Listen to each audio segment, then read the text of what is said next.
A good plot twist should enrich a story instead of distracting from it. There's a reason the twists in Memento, The Usual Suspects, or Seven are so shocking, because we're invested in the plot and characters, and the reveal shakes their world and ours. But sometimes twists don't work.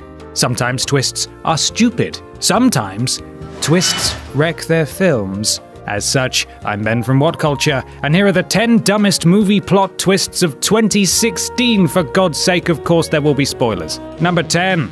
Brotherly Love, Ben-Hur. Ben-Hur seemed almost destined to be completely naff. The trailers were naff, it had naff star power, and it was hard to see who it was really geared towards. Probably naff people. The middling final result failed to make any kind of dent at the box office, as among its many issues, even the chariot race was naff. The film bolts on a last-minute twist by having Ben-Hur and Messala, adoptive brothers who grew to become vengeful rivals, kiss and make up. They don't actually kiss. This twist wasn't in any other adaptation of the story, and due to Messala being nothing but a petty, hateful douche throughout, it feels completely unearned and a little sickening. Number 9.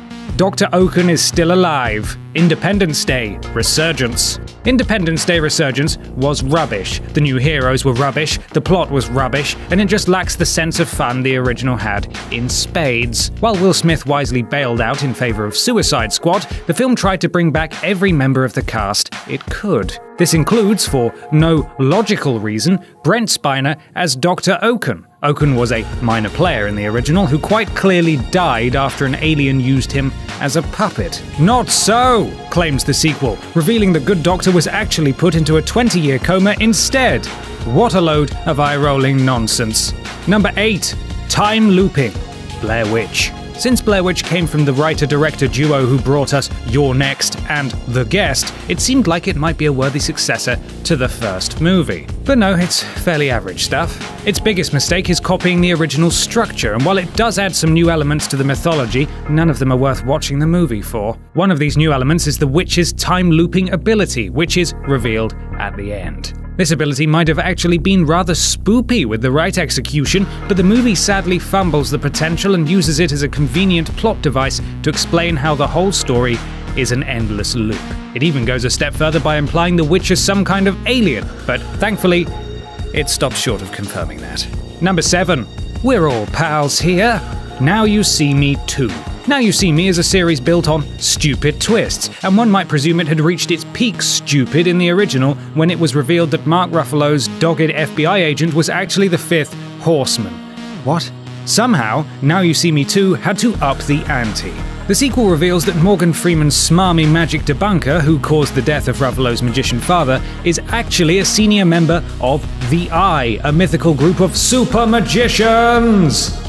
Turns out Ruffalo's revenge mission in the original was for naught too. Freeman and his dad were part of a double act, and he was as upset as anybody about the death. This twist completely rewrites the entire point of the original, meaning it now makes no sense. Alaka shit.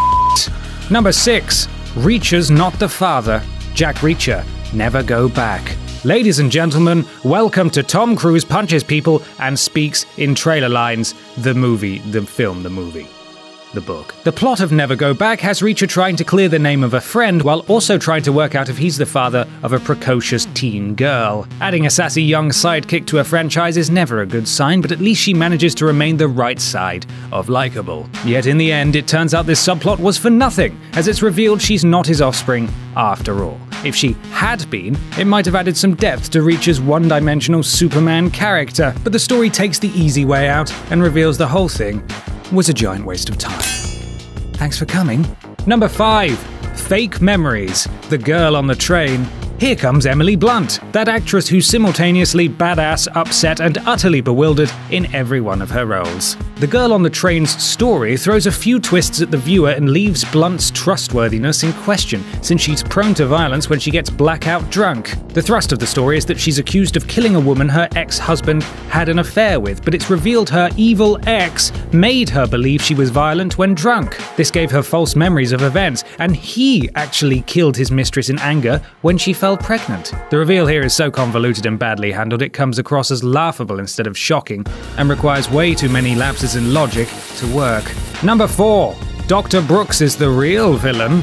Inferno. Da Vinci Code nonsense time now, chaps, as Inferno features the same old claptrap as the last two, with nonsensical twists and little in the way of actual thrills. It puts the cherry on top of the stupidity cake at the end of the second act, where it's revealed Felicity Jones's boring sidekick is actually the true villain and has been using Hanks to find a doomsday blah blah blah blah blah blah. The reveal raises more questions than it answers, and we don't care enough about her to be upset by the betrayal. Still, the weak reception to Inferno should ensure we don't get another one, eh?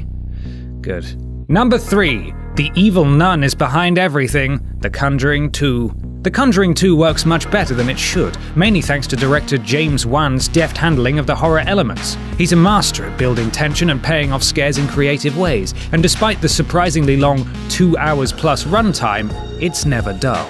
It doesn't break any ground in the art of storytelling, though, and the twist regarding the true nature of the haunting is needlessly complex. It turns out the ghost of the old man is just a pawn, and the real villain is the evil nun the heroes met in Amityville. She's been chasing them since they performed a seance there, and lured them into a trap by using this haunting as bait. Or something. Who knows? I don't. Number 2. Graves was Grindelwald the whole time. Fantastic Beasts and Where to Find Them.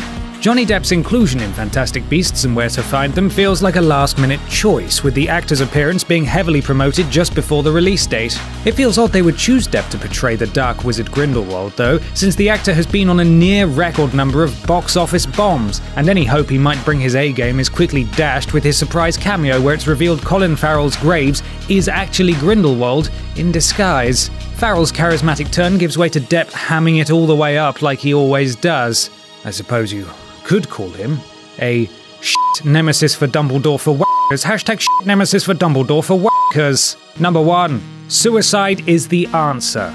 Lights Out. Never a sentence you want to hear out loud. Lights Out is one of the rare mainstream movies to deal with depression, which the main character's mother, Sophie, suffers from. It even links the evil ghost with Sophie's depression, creating an ending with an unfortunate message. So it turns out the ghost is a former friend of Sophie who had an aversion to light. She later died and her evil spirit attached itself to Sophie. Sophie comes to realize her children will never be safe with a light-dodging demon hanging around, so she shoots herself to rid them of her curse.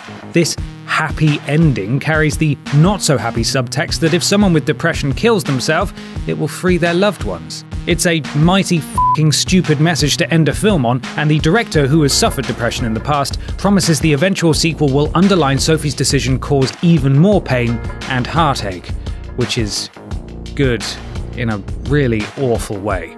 And that's our list. Are there any silly twists we missed off? Let us know in the comments below, and don't forget to like, share, and subscribe. You can even follow me here on Twitter if you fancy. I'm Ben from What Culture, and thanks for watching.